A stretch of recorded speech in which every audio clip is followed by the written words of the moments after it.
Нам треба броніки, шоломи, тепловізори, дрони. А ви питаєте, де? Де? Во!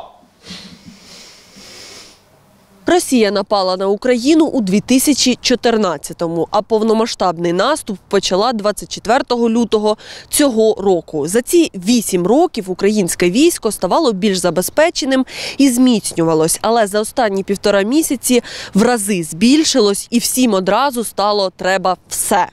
І українці згадали трохи підзабуте за ці роки слово «волонтер». Багато хто почав і сам волонтерити, але, звісно, найбільше навантаження припало на плечі найбільших волонтерських фондів.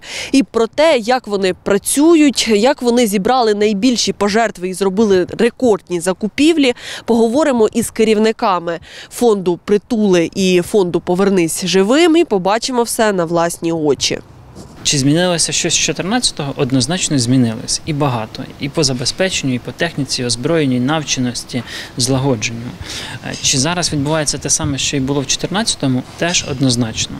8 років ми з одного боку реформували армію, щось робили, але в той же час не готувалися до повномасштабної війни з Росією.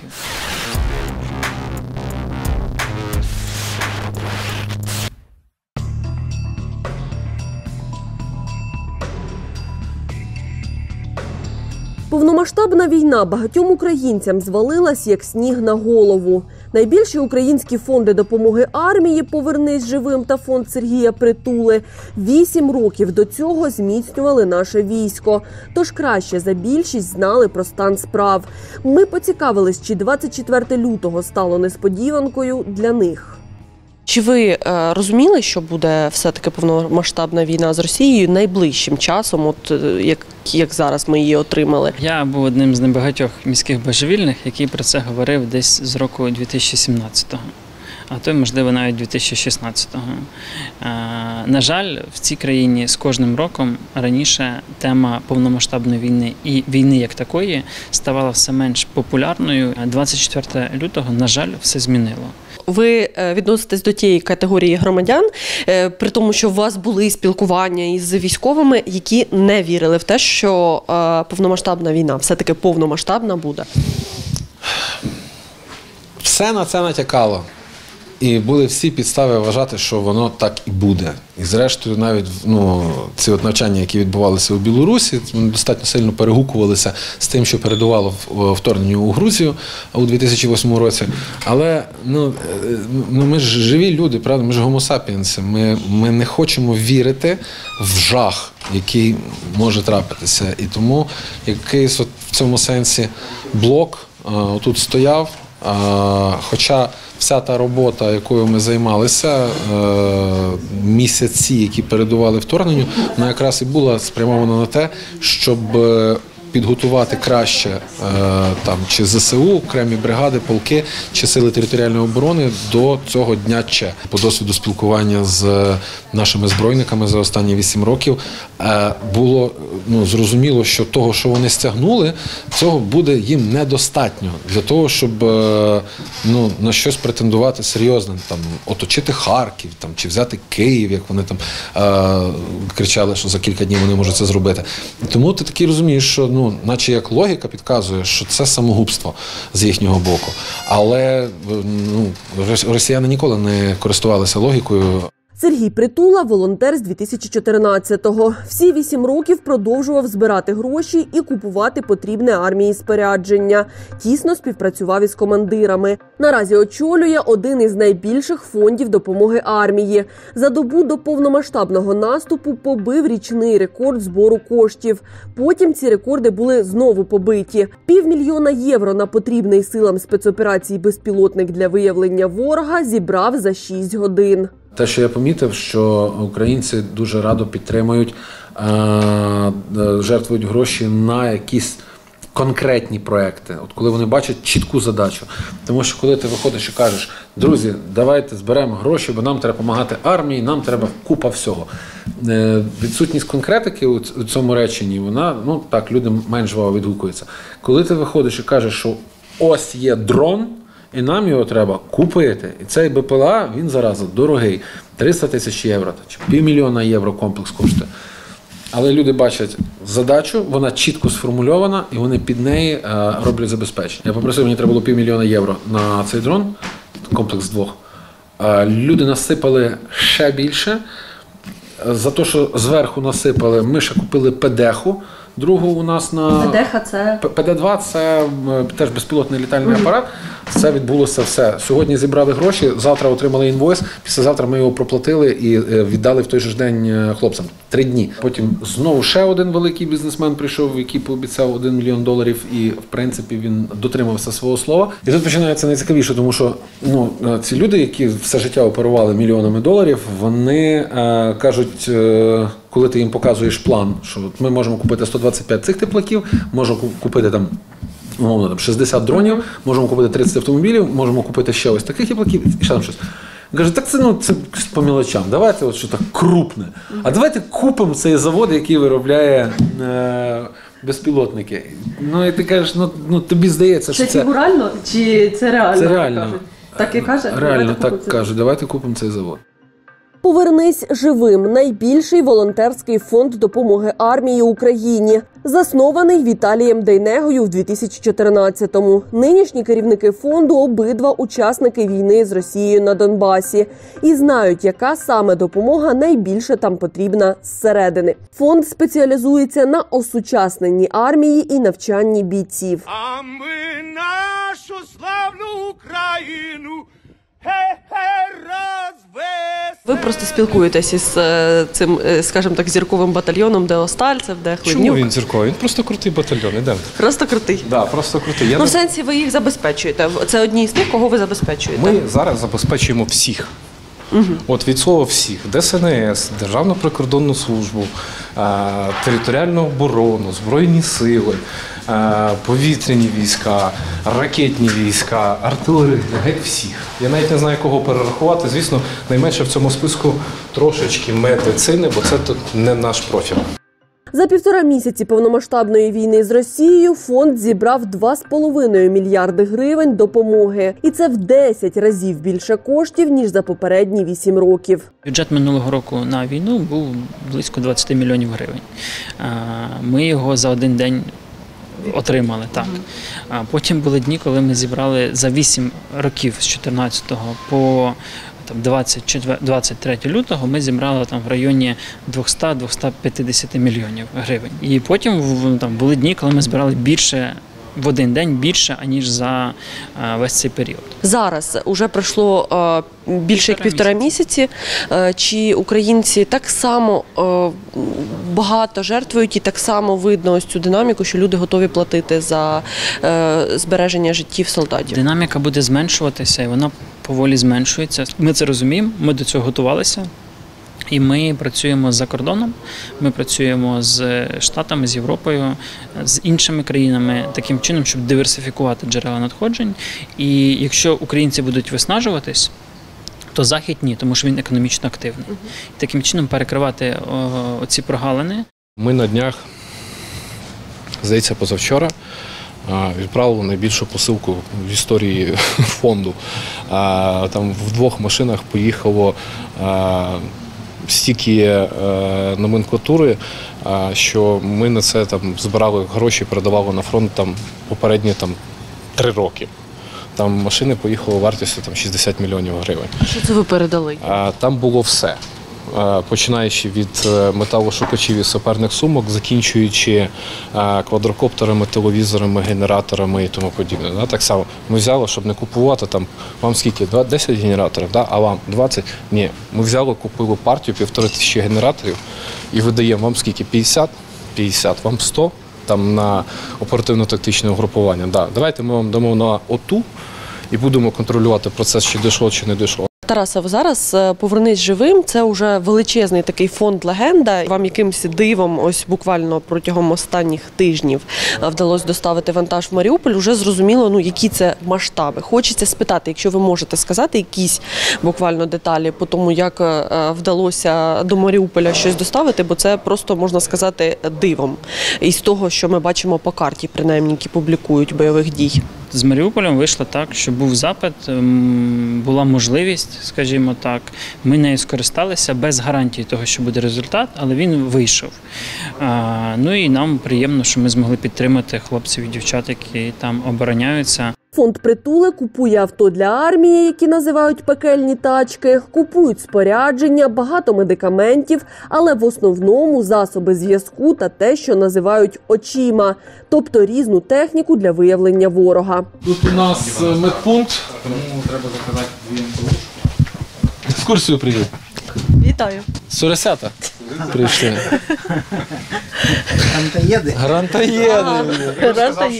От, всяка різна медицина від там, знеболюючих, там, жаропонижаючих, від нежиті, від кашлю і так далі, до того, що за чим завжди черга. Що в нас по турнікетах є ще? Так, вже нормально. Нормально. Є підвози. Тобто, Сьогодні вже десь 100 плюс. А, я ще бачив, що ці підсумки такі, да, привезли? Так, підсумки. Це, не знаю, звідки до нас прийшло. Але дуже гарні, натовські. В такому комплекті. Тут є і турнікет, і кровоспиняючі. да. Оце те, що найбільше просять, наскільки мені відомо. Скільки приходять в день там, чи в тиждень запитів таких?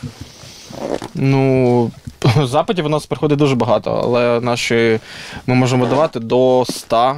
Це в останній тиждень ми видаємо десь до 100 в день. Вже комплектів. Ми можемо видавати як насипом, окремо комплектуючі, окремі підсумки. А є для тих, які виїжджають напередок, хлопці з операції приїжджають, то ми вже готуємо для них зібрані варіанти. Це дрони, квадрокоптери. Це те, на чому ви спеціалізуєтесь? Це те, на що ми почали звертати увагу останні пару років для того, щоб наситити ними війська. Є ще, був, по-моєму, один аутел з теплаком у нас залишався. Ми видаємо їх такій спецурі, яка знає, як з цим працювати. Це квадрокоптер з тепловізійною оптикою для роботи вночі. Рації зараз... Теж дивлюся, трошечки менше стало. Плюс-мінус 8 тисяч рацій. Ми за місяць. Дали. Бачите, такі от планшети. Ось такі їм подібні. Ми от зараз, наприклад, закупили ще 1000 таких. Це десь в районі під $280 тисяч. Ми їх закупляємо. Після того партіями віддаємо на перепрошивку для армії СОС, які на цьому вже собаку з'їли, руку набили, і вони, відповідно, туди заливають карти, як ця програма ще називається для арти, кропива. І тоді ми вже розпихуємо далі по всій Україні, по підрозділах. Тут у нас оптика. Не тільки тут, але, скажімо так, у нас є склад для оптики і у нас є точка видачі оптики. Оптика – це теплаки, оптика – це там навіть такі найпростіші снайперські приціли. Є ось тепловізійний приціл і є нічники бінокуляри. Ось такі. Ще були у нас, ми купували, наприклад, дорогущі, $8 тисяч, по-моєму, да? Оці бінокуляри, нічне бачення. Да, з кріпленнями. Нічного бачення, це для спецслужб. Ми там частину віддали спецам для роботи, а частину у нас льотчики попросили. Ми дуже тішилися, що ми наших виручили з тим, щоб вони могли вночі спокійно працювати так само. Також деякі речі їм жертвують українці та бажаючи допомогти із-за кордону. Так у фонду з'явився окремий склад із гуманітаркою і частина військового спорядження. Ось такі речі, як там амуніція, люди нам почали привозити самі сюди. Тобто ми дали клич, що... Хто це привозив? Українці.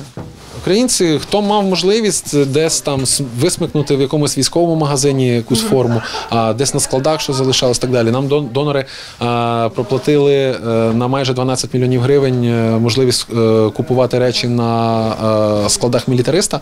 Ось. Ми навіть їх сюди не привозили, тобто ми сформували таку процедуру для наших захисників, що ось емейл, заповніть, будь ласка, там кілька пунктів, подайте заявку, далі заявка опрацьовується, далі формується для для вас замовлення. За 2 дні нам прийшло 2800 заявок. Гроші закінчились десь на 50.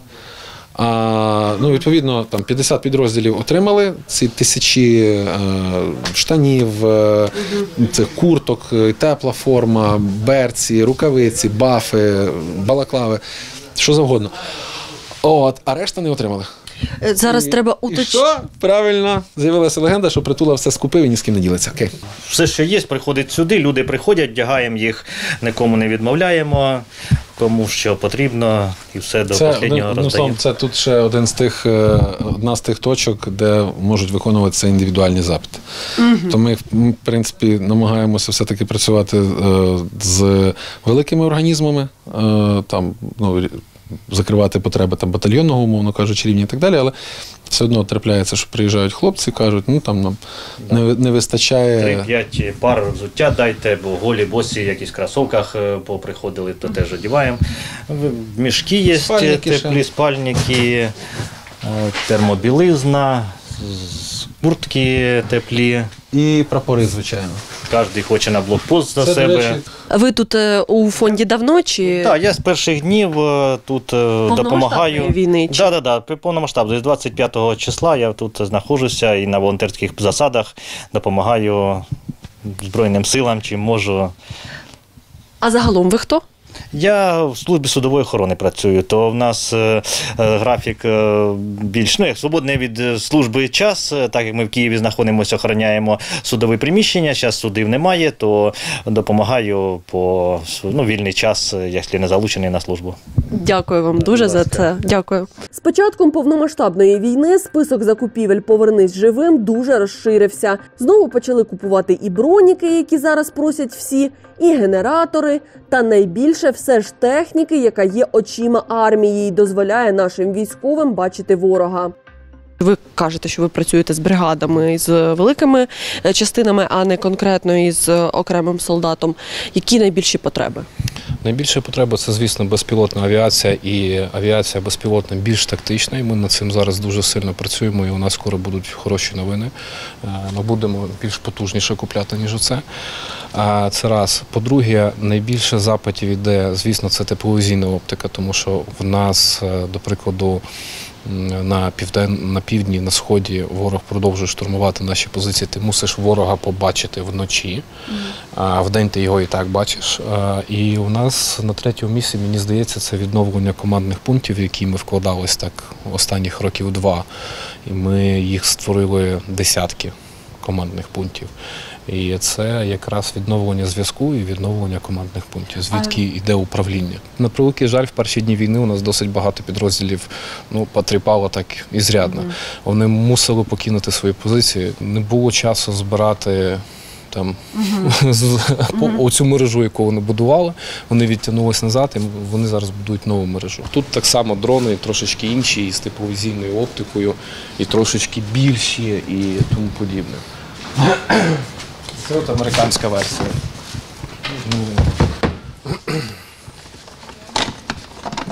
Вона теж така, такий маленький дрончик, але він вже з вмонтованим тепловізором. Тобто ти береш і спокійно собі літаєш вночі і бачиш, що відбувається, де там ворог пересувається чи не пересувається. До речі, такі апарати стоять на озброєнні в армії США. Це трошечки більше, але це секрет, нічого показувати не буду. Окей, зрозуміло. Це буде сюрпризом для наших ворогів. Ми не проти. В цьому приміщенні знаходиться більш найдорожча, скажімо так, і найвисокоточніша оптика. Це тепловізійні приціли. Це вже такий беушний тепловізійний приціл, який ми зараз намагаємося відремонтувати. Його ринкова вартість понад $4000. Ми виконуємо норму законодавства України, гравіруємо техніку, яка є волонтерською допомогою. І одночасно нам потім легше буде перевіряти. А покажіть, будь ласка, де наші ноутбуки. І ми вже бачимо по гравіровці. У нас останніх 7 років кожен тепловізор мав свій номер. Тепловізор 791 і гравіровка. Їх не продаси. Це їх для не цього. продаси. Попри те, що найбільш популярний зараз запит від більшості бійців – це броніки і каски, у фондах пояснюють, чому вони не найважливіше у війську. Можливо, місяць-півтора проблеми касок броніків не буде, бо є величезна матеріально-технічна допомога, наскільки я розумію, і по тій інформації, яка у мене є. І є вже законтрактованих там тисячі, мабуть, десятки тисяч бронежилетів і касок, ну, великі партії там бізнесом, волонтерами, великими волонтерськими фондами. І цієї проблеми не буде. А буде проблема в засобах виявлення. Це нічна, тепловізійна оптика, це безпілотники різного класу, як звичайні цивільні там моделі квадрокоптерів, так і доволі такі дорогі літачки, які можуть там літати на 30, 50, 100 кілометрів вглиб. З цим буде проблема, і це ми і далі будемо купувати. І набагато ефективніше зараз допомагати, скажімо, підрозділам там, ствольної артилерії, дивізіонам. Тому що там один залп цієї ствольної артилерії може похоронити в десятки разів більше русських хороших, чим там один підготовлений снайпер. Тому ми таким чином там намагаємося якось пріоритизувати і розподілення коштів. Бронежилет не врятує від осколка 120-ї міни. То він тебе може врятувати від 5,45, від 7,62, але він тебе врятує від осколку там, з АГСу, СПГ, якщо це не пряме влучання. Але він тебе не врятує. У нас, подивіться, які калібри працювали. Ви маєте на увазі від важкої артилерії, якщо для людей, які не розбираються, не врятують броніки? Ні. Тобто для цього... У нас мінімальний калібр, який тут застосовувався на Київщині, це був 120-й 82-й міномет. І далі все йшло до 152-го, смерчі, урагани, гради, точки і тому подібне. На відміну від 2014 року, великі волонтерські фонди узгоджують потреби із військовим керівництвом. А навчальні програми волонтерів армія бере собі на озброєння. Минулого року, наприклад, ми вклали близько по 1,5 мільйони гривень всього, це невеликі кошти для держави, модернізацію 4 зенітних ракетних полків сухопутних військ. В цій війні ці полки збили десятки літальних апаратів, літаків, крилатих ракет, безпілотників, один з них ви знизу могли бачити, які коштують сотні мільйонів доларів. І вклавши там 5 мільйонів гривень, ми вибили в противника на сотні мільйонів доларів. Оце ефективність.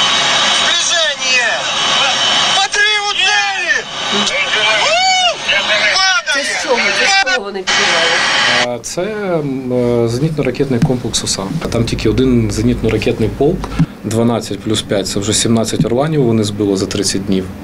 У нас, за 2 орланами ганялось рік-півтора, а тут вони збили 17 орланів, 3 форпоста, 4 Су-25, 2 гелікоптера і 1 ракету, яка летіла в район Сєвєродонецька.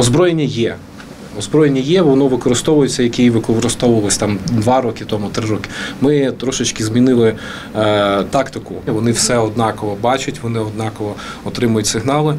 Ми поставили на ці машини комп'ютери. Один з основних таких напрямків у нас був це напрямок навчання. Саме навчання. Я в фонді працюю керівником військового відділу. У мене в підпорядкуванні 10 чоловік, і з них 2 людей – це сапери, які саперні справі і мінній безпеці навчали особовий склад. Це є ведення вогню з закритих позицій з усього наявного піхотного озброєння, починаючи від танка, закінчуючи АГСом, снайпер, потім медики у нас було, 2 інструктора по безпілотній авіації.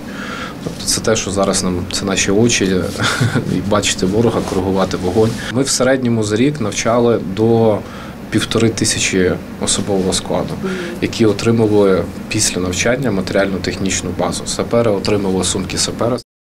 Нашу програму підготовки змінної безпеки командування десантно-штурмових військ взяло на озброєння.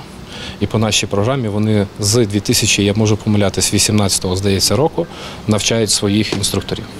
За останні 1,5 місяці на адресу фондів, які допомагають армії вже 8 років, перелітало багато звинувачень в тому, що вони не хочуть надавати саме адресну допомогу.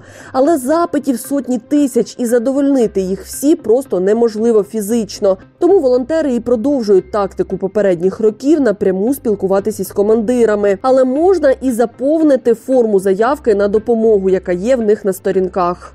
Я обіймаю кожного бійця, який за нас стоїть горою.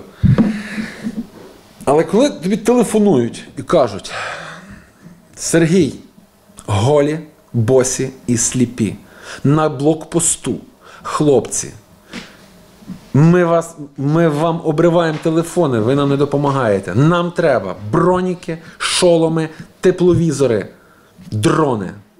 А ви питаєте, де? Де? Во!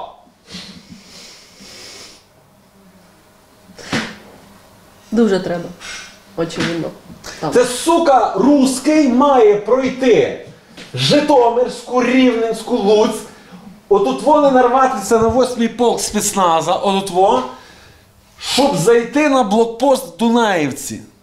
І у вас під постами, теж бачу, і у «Повернись живим», благаю, допоможіть, там, і дрібні, там, треба 3 каски, 3 броніка. І як ви справляєтесь із тим, що у людей якісь завищені очікування, і потім, ну, можливо, взагалі, як можна живій людині, яка допомагає армії, справитися із тим, що її хтось благає, а вона не може це благання і цю мольбу ніяк задовольнити? Ну, це важко морально, відверто кажучи. Тому що люди дивляться, ти волонтер, ти оперуєш якимись мільйонами, ти показуєш, ти купляєш якісь партії. І що ти, не можеш з цього виділити нам? Ну ми ж багато не просимо. От, 1 штуку. От, але просто коли одночасно 100 тисяч людей просять 1 штуку, ну чесно, якби я не мав попереднього досвіду 8 років волонтерства, я б зараз здох. Ми не можемо навіть всі разом вкупі замінити собою Міноборони. То, що ми можемо точково забезпечувати якісь прогалини. Вибачте, але ми так само зношуємося, є амортизація. У мене помічника недавно забрали в лікарню, ми думали, у нього інфаркт. Тому що він та людина, яка робить видачу деякої матеріальної допомоги. І коли ти за день можеш видати 30 одиниць, а ще сотні людей сказати ні, а треба всім. Ви хочете сказати, що якщо ви волонтери, то, будь ласка, волонтерте і шукайте самі, а не приходьте до великих волонтерів і не мотайте їм нерви. Це меседж. Ну, я так не сказав. Війна – це дуже емоційний процес. Тобто там гинуть люди. Там гинуть друзі, гинуть родичі, і вам хочеться допомогти всім і кожному. Але якщо ви це будете намагатися зробити, у вас все завалиться і засипеться. І тому ми намагаємося триматися свого вектору і розуміти, що наше завдання не допомогти кожному окремому військовослужбовцю, а допомогти державі, як такій, не програти війну. Під час спілкування з волонтерами у мене з'явилось декілька важливих думок, які я маю вам озвучити.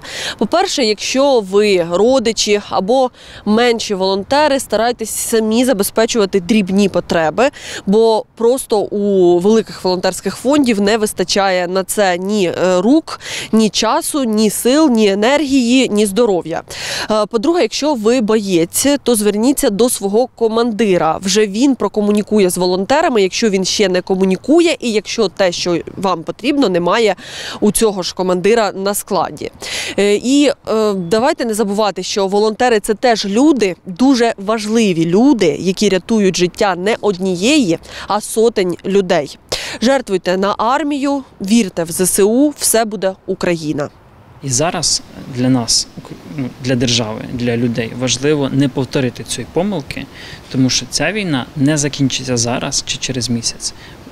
Вона закінчиться після наступної хвилі Великої війни. Тобто, як тільки зараз буде стабілізована лінія зіткнення, як тільки зараз вона вийде на якісь домовленості, бо все до того йде, ми маємо з наступного дня почати готуватися до нової війни з Росією.